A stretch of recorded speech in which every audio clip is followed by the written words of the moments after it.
Buenas tardes, ¿cómo están? Gracias por la invitación a este evento. La verdad es que hay muchísimas preguntas, ¿no? Los que estuvieron los 2 días se les deben haber disparado infinidad de incógnitas. Les cuento un poco cómo va a ser la modalidad de la charla. La idea es una entrevista en vivo, tengo 5 personas por entrevistar. Cuando terminemos la charla, eventualmente si les queda alguna pregunta a ustedes puntualmente para hacerles, los oradores van a estar por aquí, con lo cual pueden después hacerles personalmente aquellas preguntas que ustedes dispongan. Les cuento un poco los perfiles de las personas que nos acompañan, así también saben por dónde va cada uno de los protagonistas de este debate. A mi izquierda está Giselle de la Mea.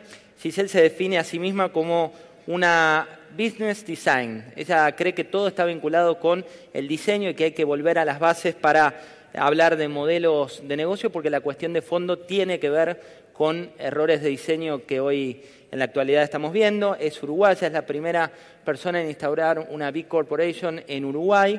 Uruguaya y Argentina, ¿no? Sí, un híbrido. Un híbrido, dice ella, y también emprendedora serial. Después les voy a contar por qué la defino como tal. A su izquierda está Mariela Mosiuski. Mariela es socia de Trend City. El fallido tiene que ver con que Jimena Díaz Alarcón es su socia en Trend City. Las dos evalúan el consumo y van a hablar un poco de las tendencias, de lo que viene y cuánto hay de mito y cuánto hay de realidad en todo lo que estuvimos hablando durante estos 2 días. A su izquierda y en el centro del auditorio está Carlos March. Carlos tiene un currículum, si ustedes lo googlean, bastante irónico en la manera de expresarse, porque dice: conocí de cerca el cinismo empresarial, con lo cual va a estar picante para preguntarle, pero hoy es director de comunicaciones de Avina. Carlos, gracias por acompañarnos. A su izquierda está Sebastián Vigorito, un viejo conocido de Carlos March, no por la edad, sino por los temas en los cuales tienen muchas cuestiones en común. Sebastián es director general del SEATS. El SEATS, para quienes no sepan, son las 80 compañías líderes del país, y el Consejo Mundial para el Desarrollo Sostenible es lo que le da valor a esa sigla de la que tanto hablamos y de que tanto leemos habitualmente de Sebastián. Y a su izquierda también otra persona con la que nos conocemos hace mucho tiempo, Aleandra Scafati. No le entran másters en el currículum, le digo, estuvo por todo el mundo y estudió todo lo que hay que saber sobre sustentabilidad y sobre también medio ambiente. Hoy dirige el posgrado de Ambiente y Desarrollo Sustentable en la UCA y también es fundadora y directora de ecomujeres.com.ar, que es un espacio para mujeres donde se habla de las líderes de cambio en sustentabilidad. Así que no nos podemos quejar de la gente que tenemos aquí en este auditorio. La primera pregunta, y arrancamos por aquel extremo, tiene que ver con la sustentabilidad hoy, ¿no? Vimos durante los últimos días que la agenda plantea muchas cuestiones, pero también gran parte de obstáculos. ¿Aleandra? Sí, bueno, buenas tardes primero, muchas gracias por la invitación. A mí la pregunta que me hicieron cuando me convocaron a este panel fue si había agenda local de sustentabilidad o cuál era la agenda local de sustentabilidad, y la respuesta es no, y no tengo dudas al respecto de por qué respondo esto. No hay agenda. No hay agenda, y te voy a tratar de explicarlo con datos más duros. Cuando hablamos de sustentabilidad, brevemente, por lo menos trabajamos 3 dimensiones, ¿no? La dimensión económica, que significa trabajar desde el desarrollo humano, o sea, que haya por lo menos un derrame, un desarrollo económico. Bueno, 40% de pobreza en la Argentina al día de hoy, con lo cual eso claramente da cuenta de que desarrollo humano no hay. Habrá crecimiento económico, podremos debatir si mucho o poco más o menos, pero en los últimos 200 años claramente derrame y desarrollo humano no hubo. También está la dimensión social. La dimensión social básicamente de la sustentabilidad se plantea desde la equidad, y no solamente tenemos 40% de pobreza, sino que tenemos una gran inequidad social. La brecha en Argentina 2014 es 17-1 entre el más rico y el más pobre. La brecha global, como para tener una medida para comparar, es de 9-1, así que ni siquiera estamos cerca del promedio, es el doble del promedio, así que equidad tampoco tenemos. Dimensión social tampoco se compadece. Y la dimensión ambiental, bueno, todos sabemos que ni siquiera hay informes de calidad ambiental en la República Argentina. Esto quiere decir que no está en la agenda pública, sino a alguien le interesaría saber cuál es el estado de la situación ambiental de la Argentina.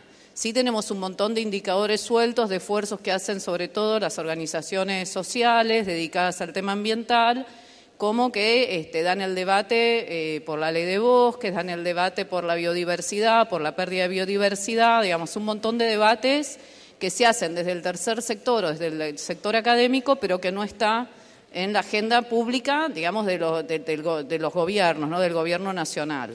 Y esto también se observa si se ve el presupuesto asignado a la Secretaría de Ambiente y Desarrollo Sustentable. O sea, con eso, digamos, tenemos más o menos explicada la agenda ambiental.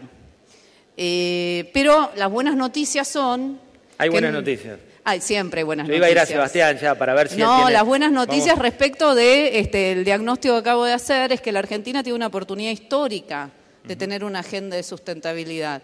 Por muchos motivos, pero sobre todo en lo que es específicamente vinculado a la huella ecológica, que tanto se habló acá, la Argentina tiene 3 veces más biocapacidad de lo que demanda, digamos. O sea, es mayor, su oferta es 3 veces mayor a lo que consume.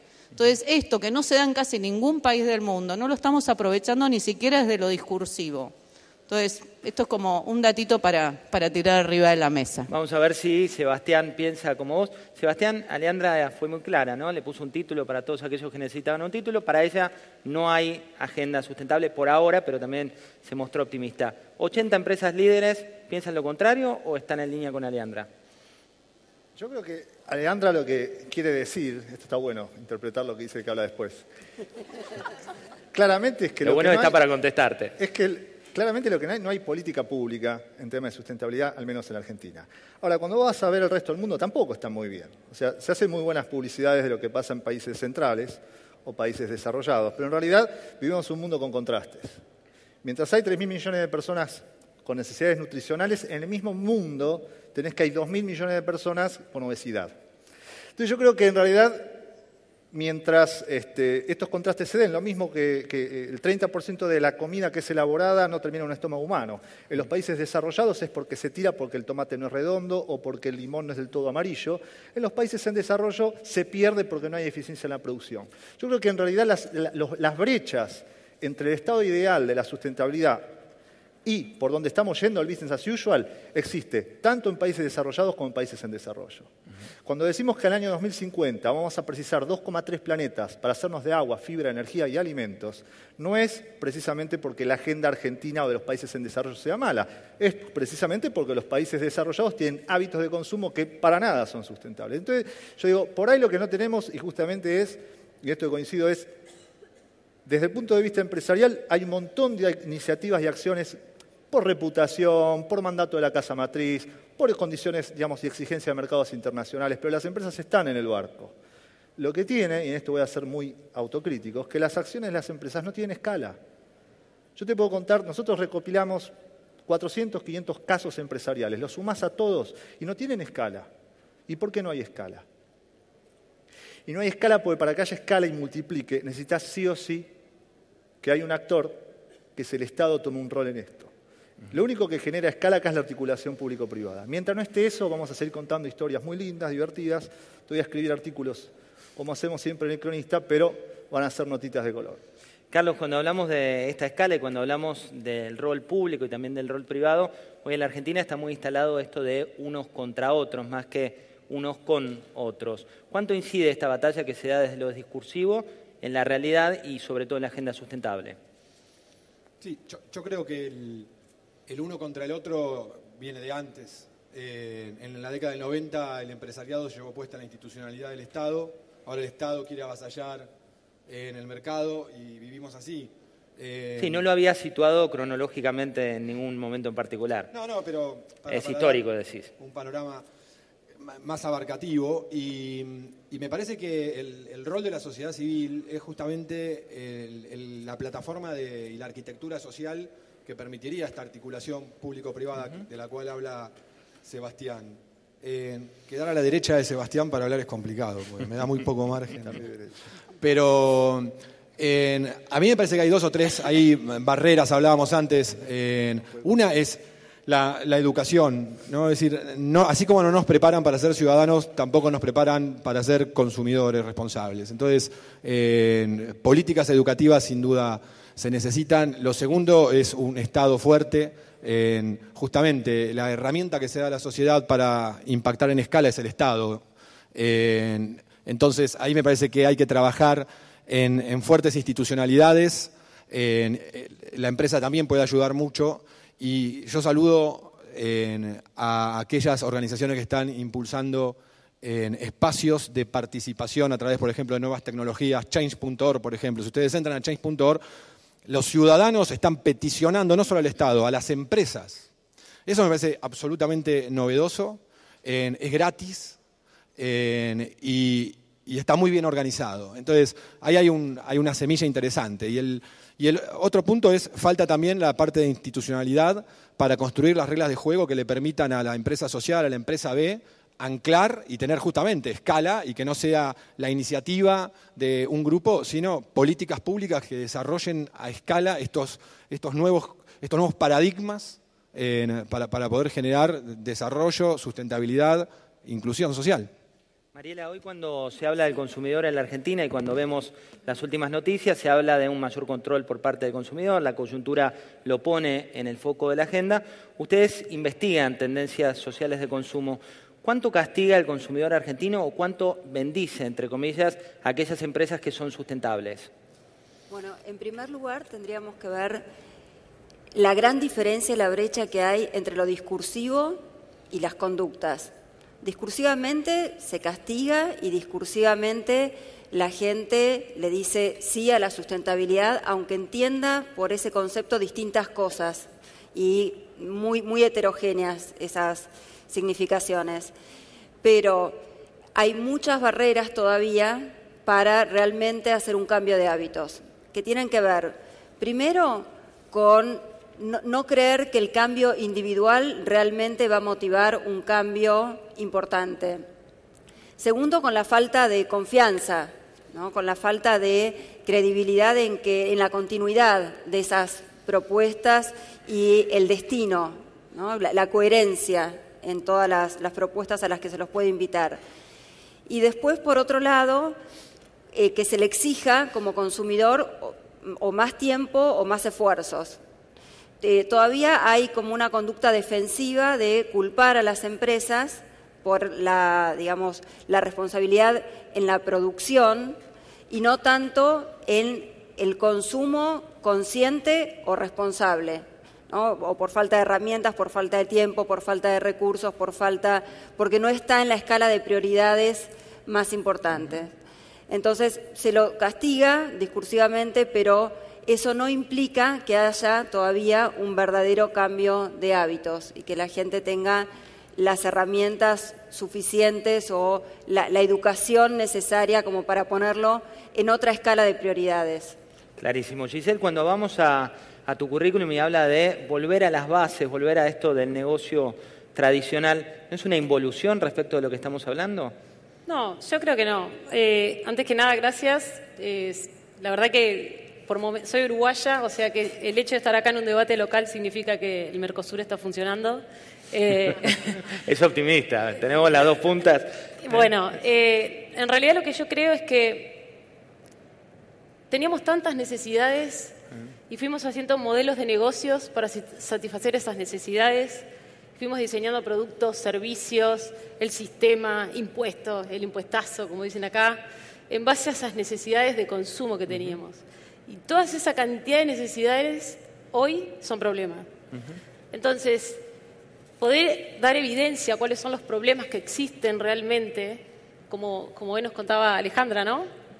Que, por ejemplo, visualizar cuáles son los índices, es una oportunidad enorme para esto de las empresas B y realmente las empresas que quieren dar una solución mediante un modelo de negocio. Para mí no es una involución. El problema que quizás pueda llegar a visualizar es que me imagine un mundo donde haya un montón de empresas B resolviendo problemas y como el ser humano es cíclico, quizás suceda que no haya más problemas para resolver y volvamos otra vez a generar necesidades. Entonces, en definitiva, lo que tenemos que cambiar es de paradigma, porque lo que estamos en peligro de extinción somos los seres humanos y en realidad el planeta va a seguir, los mundos van a seguir jurando y los que nos vamos a extinguir somos nosotros. El tema es el diseño. Para mí todo esto es una oportunidad enorme para el diseño. Nuestro mundo no es sustentable por errores de diseño. Y eso significa retrotraerte a las bases, pero no involución, sino que observar desde dónde parten los problemas, desde el origen de dónde están los problemas. Entonces, cuando hablaba hoy, no me acuerdo, perdón, soy uruguaya. ¿Cuál, Carlos, Sebastián? Él, de Escala. Sebastián. Y hablaba de esto de los sectores que están tan divididos en la Argentina y demás. Y sí, yo veo como una locura de división. Por momentos me siento como que soy parte de este debate y por momentos hace 3 años que me fui y me volví a mi país y siento que ya no soy más parte de este debate. Entonces... ¿Por qué no sos más parte del debate? Porque veo la división todo el tiempo y en realidad los problemas los tenemos que resolver entre todos. Es imposible pedir en un índice de pobreza la solución solamente a un sector. Entonces no podemos seguir peleando quién resuelve ese problema. El diseño es una oportunidad enorme para poder justamente resolver estos espacios mixtos que no se dan quizás acá en Argentina, de colaboración y de co-creación, porque es la única forma de que realmente las palancas de la sustentabilidad evolucionen. Alejandra, cuando vamos a un barómetro que hacemos habitualmente en Apertura, por ahí lo veo a Gabriel Grifa, fundador de Apertura, que hace 30 y pico de años ya hablaba de estos temas, venimos midiendo lo que piensan las empresas de sí mismas, ¿no? Les pedimos que se pongan una calificación del 1 al 10 y que digan qué tan bien o qué tan mal estamos en términos de aporte como mundo empresario a la sustentabilidad. Del 1 al 10, el promedio que se pusieron este año las principales compañías del país fue 6,67, es decir, más cerca del promocionado que por ahí del aprobado, del 4 rasposo con el cual se aprobaba en su momento.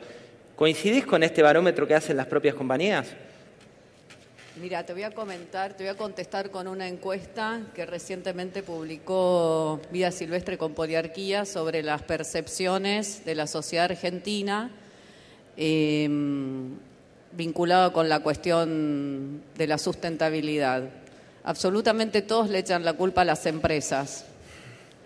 ¿Pero no es lo más fácil eso? No sé, digo, eso es lo que dice la gente. No sé si es lo más fácil o lo más difícil. Es un tema de percepciones y justamente hoy uno de los valores más importantes que tienen las empresas es esto, es la reputación, es lo que el otro cree de vos.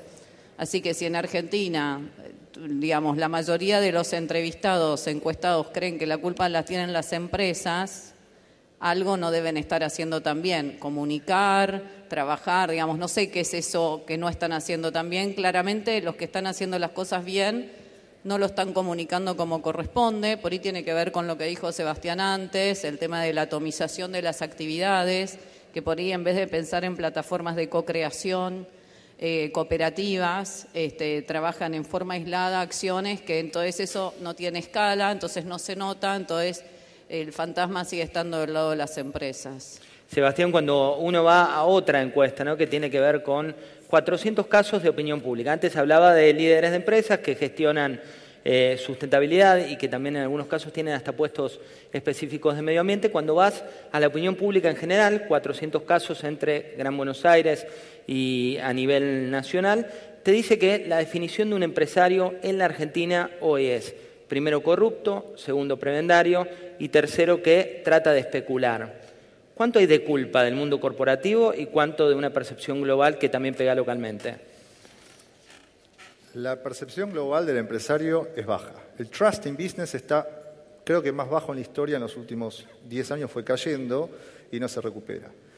Los muchachos de Wall Street no nos han ayudado tampoco, digamos, se achicó un poco más la capacidad, pero hay que reconocerlo, hay una confianza en el empresariado, es baja. Los motivos no lo sé muy bien, pero yo creo que hay una crisis de liderazgo también. Crisis de liderazgo, cuando se habla, por lo general uno piensa que es en los políticos o es... No, yo hablo de liderazgo a nivel político, a nivel académico, a nivel sindical y a nivel empresarial también. Me parece que estamos con un bagaje de herramientas de primer nivel, una caja de herramientas espectacular, pero que son del siglo pasado, para enfrentar desafíos del futuro que me parece que todavía no los tenemos. Yo creo que en realidad hay que ver el vaso medio lleno en esto. Yo creo que la sustentabilidad es una excelente oportunidad que tiene el empresariado de mostrar nuevamente que tiene un rostro humano, que está para satisfacer necesidades sociales y reconstruir un contrato social que a claras se extinguió. El contrato social hoy se extinguió. Hoy uno no puede legitimar su actividad simplemente porque tiene el formulario 14, la habilitación con el triplicado. Eso es, nos gusta o no, es insuficiente. Hoy te sacan la bolilla negra, una comunidad, un vecino, un grupo de vecinos, una comunidad originaria, ¿sí? Y te sacan la bolilla negra y tu operación no funciona. Mientras estamos con los abogados diciendo no puede ser, recurrámoslo, pero el intendente nos dijo que sí, ahora que no, que yo, la realidad te pasa por arriba. Entonces, eso te está mostrando que el contrato social está roto, o diría no roto, extinguido. Intentamos darle sobrevida, le hacemos respiración boca a boca, pero en realidad lo que hay que hablar es de otro contrato social. Hay que volver a demostrar justamente con la sustentabilidad que las estrategias de negocio contribuyen a la agenda de desarrollo territorial. Que esto es lo que es los objetivos de desarrollo del milenio, que terminan el año que viene, y que no terminan mal, terminan con el 50% siendo bruto de sus objetivos cumplidos. A partir del año que viene son objetivos de desarrollo sustentable. O sea, quiere decir que hoy desarrollo sustentable es una redundancia. Y en los próximos 15 años la agenda de desarrollo, por primera vez en la historia, tiene al sector empresarial como protagonista. Carlos, ¿cuándo se va a producir el famoso punto de inflexión? ¿No? Porque hace tiempo venimos escribiendo y venimos investigando mucho sobre la tendencia, sobre lo que viene, pero ¿cuándo va a ser una exigencia realmente esta agenda de la que estamos hablando? No sé cuándo, pero un poco se liga a lo anterior, ¿no? Es decir, yo creo que cuando nos eduquen con otros paradigmas, seguramente se van a generar cambios, cuando haya una institucionalidad distinta se van a generar cambios. A mí me parece que mientras el paradigma del sistema productivo sea producir bienes rentables, y si económicamente me cierra, después impacta positivamente en el cuidado del planeta, no importa, si genera dignidad humana, no importa, fuerzo normas y fuerzo políticas públicas para producirlo rentable, me parece que ahí no va a haber cambio de paradigma. En la medida que pensemos en cómo generamos de los sistemas productivos bienes útiles, bienes que sí aporten positivamente al planeta, que garanticen dignidad humana y que las leyes y las políticas públicas promuevan inclusión social, me parece que ahí sí va a haber, por ejemplo, posibilidades de generar un punto de inflexión. Me parece que mientras la reputación de una empresa o de una marca se ligue a la publicidad, me parece que estamos en problemas. Yo me acuerdo cuando era chiquitito hacía atletismo y la profesora siempre me decía a sus marcas, y me lavaron el cerebro. Yo cuando tuve mi primer sueldo fui a comprar marcas. Y después crecí y me di cuenta que en realidad la marca tiene que estar atada a un valor, no a un spot publicitario. Y yo lo que noto es que falta muchísimo valor dándole consistencia a muchos productos que se producen desde una lógica de la rentabilidad y no desde ser útil a la sociedad.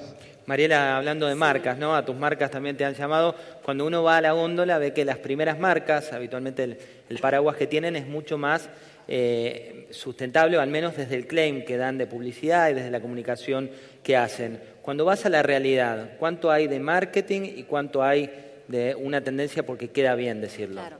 Bueno, te podría contestar desde las creencias del consumidor y hablando del consumidor promedio, porque por supuesto hay distintos perfiles, desde el que es totalmente escéptico y que no confía y que siempre va a tomar cualquier iniciativa como escondida atrás de una conveniencia económica de la empresa, y entonces lo rechaza y es contraproducente, o un perfil intermedio que algo conoce y algo hace, hasta unos más militantes o los que consumen por estatus. En general, y como digamos la mayoría, hoy está más anclado en esta desconfianza inicial. Tiene que todavía atravesar esta barrera de si están ofreciéndome esto, seguramente en algo se ahorran. Y que tiene que ver mucho con lo que recién decían de la estrategia tiene que estar incluida en la identidad de la marca, no en una comunicación aislada y totalmente discursiva, porque si no, no le van a creer. Y lo que hoy es tal vez un diferencial, dentro de poco va a ser un commodity exigible para todos. Entonces, la necesidad de ir creando credenciales es de a poco, porque si no, no es coherente y no es creíble y no es legítimo ningún esfuerzo de comunicación. Cuando hablabas recién del tema de diseño de empresas y sobre todo de cómo se puede volver a las bases, hay una cuestión de la que se está hablando hoy en la agenda corporativa, que es pasar de este famoso triple bottom line al cuádruple bottom line, incluyendo el compromiso con el entorno dentro de las líneas que habitualmente en un directorio se evalúan. ¿Cuánto hay de experiencia real y cuánto hay de aspiracional en esto? Sí, para mí la parte social ya incluye el entorno, o sea que para mí sigue siendo triple. No me acuerdo bien cómo era la pregunta, ¿cuánto hay de...? De realidad, digamos, ¿cuánto lo ves de acuerdo a tu experiencia? Yo creo que las marcas que realmente se concentren en resolver un problema concreto se volverán imprescindibles, no necesitan comunicar ni exagerar en marketing ni hacer campañas que generen consumo innecesario. Me parece que desde ahí viene el punto de la simplificación. Y ahí la empresa sabrá cómo manejar el tema de la escala para que su propósito de la resolución de ese problema no se transforme, no se prostituya, por decirlo. Pero me parece que el de cuádruple o triple, en realidad, el impacto tiene que ser social, económico y ambiental desde la concepción. Y hay algo que me gusta destacar mucho a mí, que también en esto de que ya estamos abriendo un debate más bien local, revisar esto de mi rol. Yo primero, ¿qué cambio? Mi relación con el ego y mi relación con el entorno. Esto de la división tiene mucho que ver con el tema del ego y el altruismo, y qué doy y qué me dan, y qué especulo, y qué si estoy en el sistema, si no estoy, caos mental. Cuando todo es mucho más simple, y hoy me encanta porque existe un ranking que es el ranking del mejor país para el mundo, que es un ranking de Simon Arnold, que es uno de los primeros rankings donde Sudáfrica está Kenia está por encima de Estados Unidos. Entonces, pensarse eso desde yo como país, ¿qué estoy tomando? Índices sociales, relaciones internacionales, la relación del país para con el mundo, ¿qué le doy al mundo y qué tomo del mundo? ¿Qué tomo del mundo y qué le devuelvo al mundo? Entonces, esto de las teorías de conspiración, de que todo el mundo está en contra mío, creo que viene por ahí el tema y, por ejemplo, no sé si es el ejemplo, pero Irlanda es el primero y tampoco sé si es el ejemplo, no lo sé, pero en Sudamérica Uruguay está tercero. Entonces, entender que poder nosotros primero ser mejor país para el mundo, primero ser mejor persona para el mundo, después ser mejor empresa para el mundo, después ser mejor ciudadano para el mundo y a su vez ser mejor país para el mundo. Creo que hay un gran problema de división Argentina. Eso es básicamente el error de todo el sistema y el error de la palanca esta de la sustentabilidad y la relación de Argentina para con el mundo. Alejandra, cuando uno habla de esta economía, de estos perfiles de economías, hay muchos papers escritos que hablan de la economía del yo a la economía del yo-nosotros. ¿Es este el pecado original de la falta de sustentabilidad o de esta no agenda a la que hacías referencia? Bueno, uno de los problemas de cómo pensar la sustentabilidad, porque ese es el otro debate, no es solamente entender que estamos en un momento de quiebre y de transición a la vez, sino cómo pensamos esta sustentabilidad cuando, por ejemplo, lo tenemos que traducir en, como acabas de mencionar, el triple bottom line. ¿Cómo mido? Lo ambiental, más o menos, ya hay algunas definiciones a nivel internacional que se van poniendo de acuerdo. Desde el riesgo, de las contingencias, desde los bienes y activos ambientales, más o menos se está llegando a un consenso. Lo económico desde ya tiene que ver con crecimiento, que después se pueda traducir en desarrollo humano. El tema más difícil es la dimensión social, que no tiene que ver claramente con cumplimiento normativo, porque por ahora estamos todavía hablando a ese nivel, ¿no? Que no haya trabajo esclavo, que no haya trabajo infantil. Es increíble que esto esté, por ejemplo, que siga la agenda, sí. Que esté en el Pacto Global como es apología del delito. Es obvio que no tiene que haber trabajo esclavo, pero aparecen los documentos, o sea, estos aparecen como indicador, no hay trabajo esclavo, no hay trabajo infantil, como si fuera un mérito.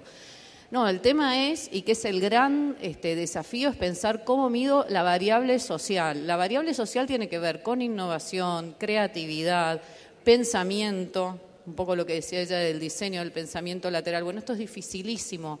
¿Cómo aporto valor? ¿Cómo se define ese valor desde lo social?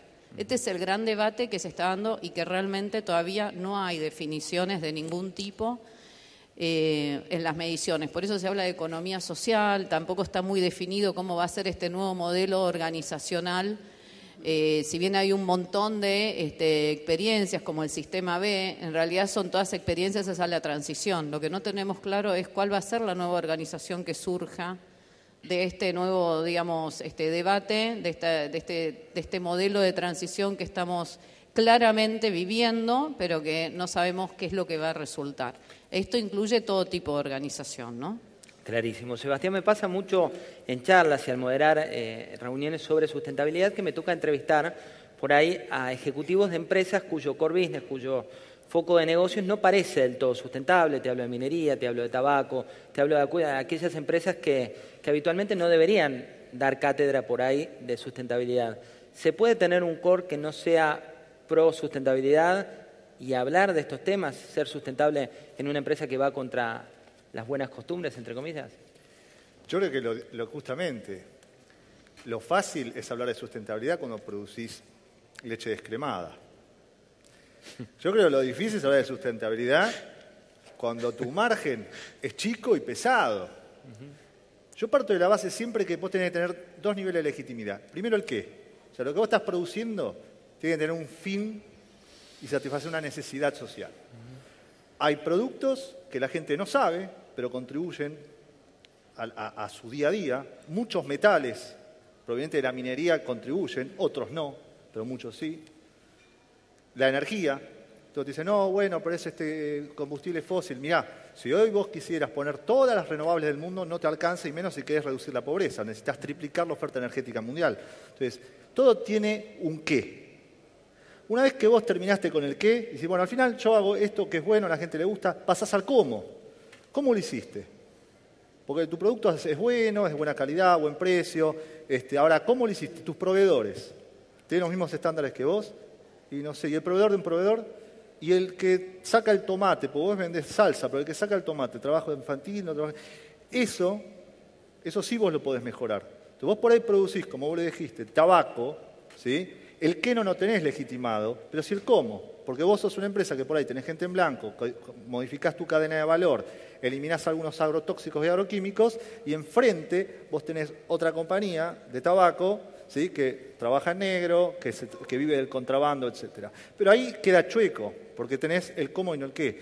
La sustentabilidad, yo me siento cómodo cuando tenés qué y cómo. Cuando tu producto está legitimado intrínsecamente y encima cómo lo haces, es lo más sustentable posible. Hay que empezar a hablar de lo más sustentable, porque sustentable no existe.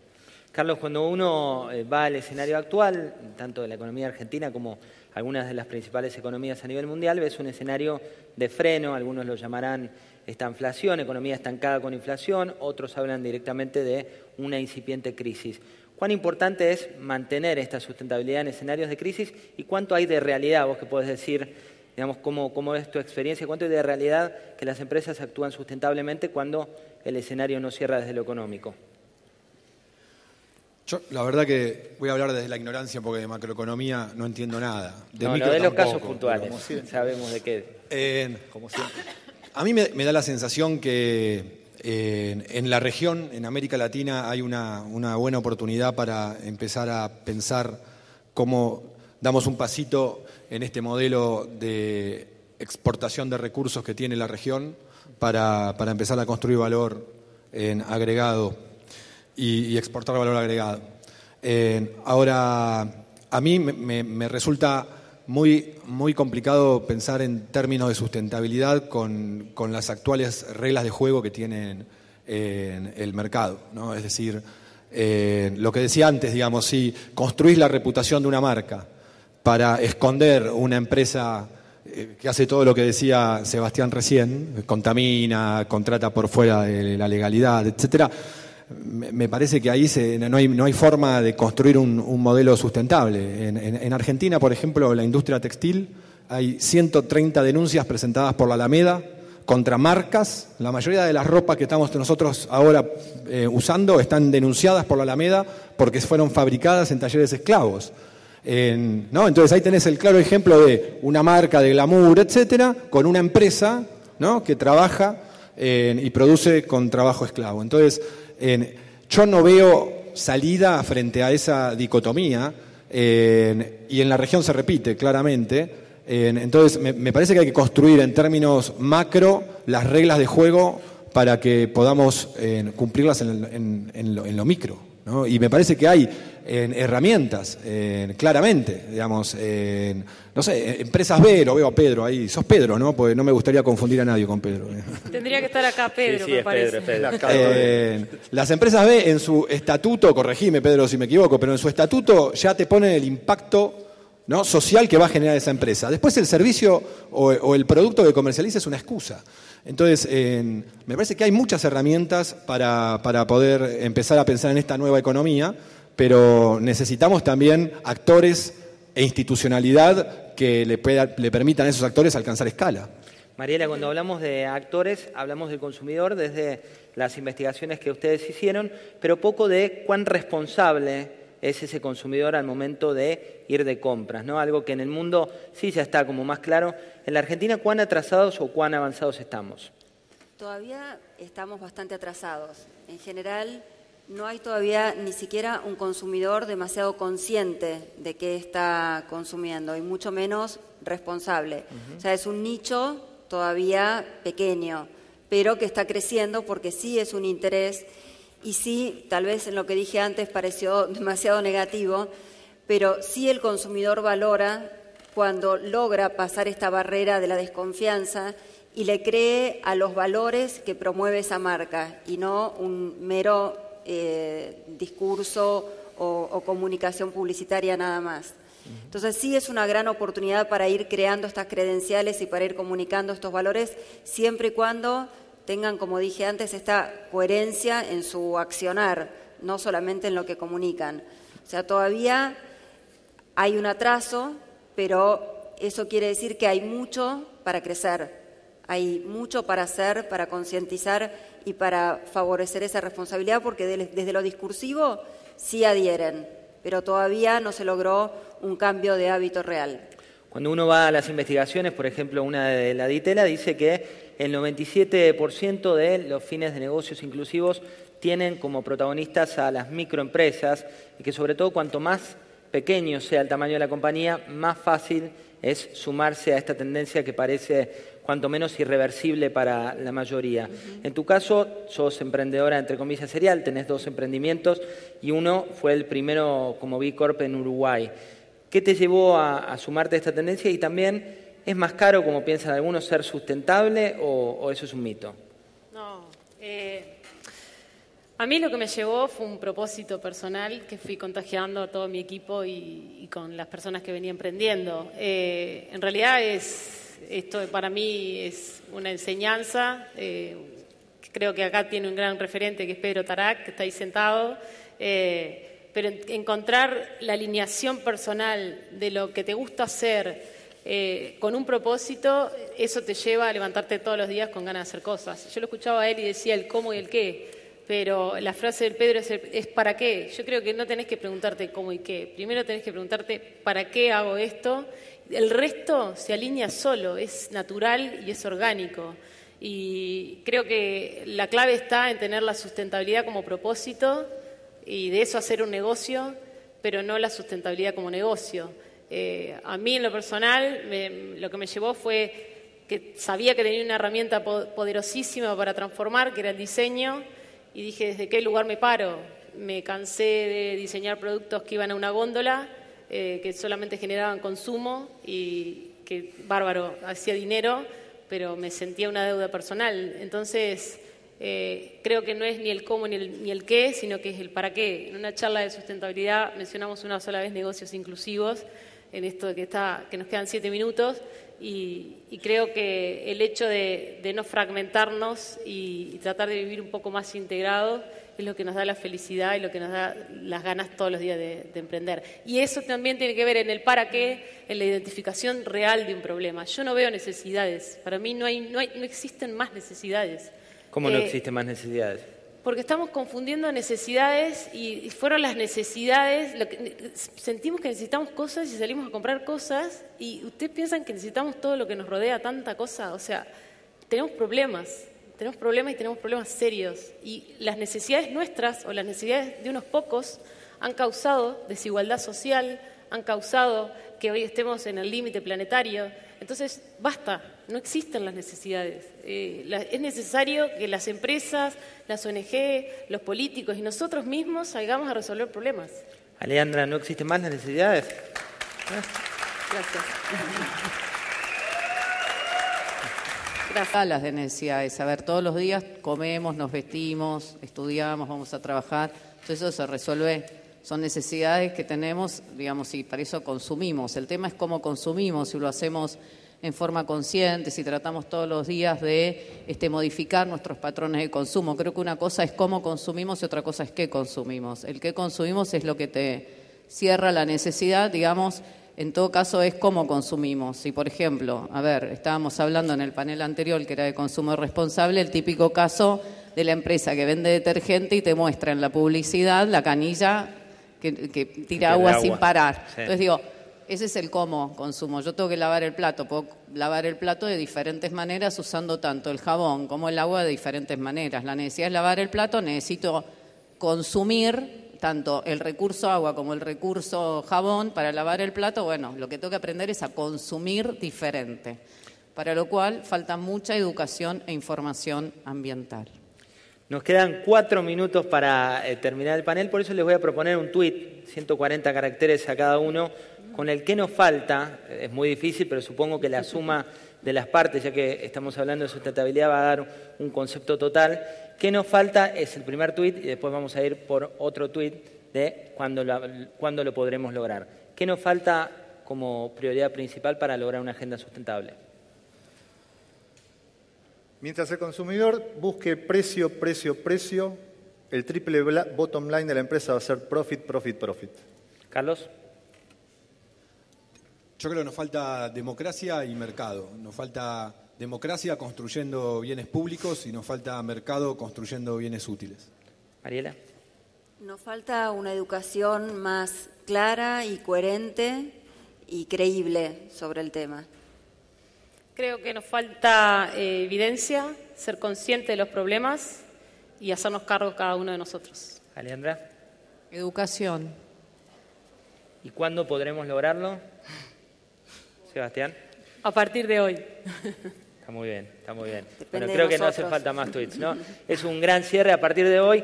Es un poco la idea, ¿no? Cuando nos convocaron a hablar de sustentabilidad, cuando nos convocaron a hablar de proyectos, les digo, mejores especialistas que los que han tenido aquí en esta mesa no los he encontrado durante muchas charlas, y conclusiones donde cada uno haya estudiado tanto, algunos más informales, otros más formales, sobre un tema que hoy nos atañe, realmente es pocas veces visto. Muchos tweets, ¿no? Son los que podemos sumar. Si entre cada uno aportamos 140 caracteres de hechos y no de palabras, seguramente vamos a lograr que esta agenda, la que planteamos durante estos 2 días, sea la agenda que va a marcar los próximos años, no solo el próximo aquí en la Argentina. Muchas gracias por habernos acompañado. Gracias. Un placer enorme. Muchas gracias. Ya, igualmente.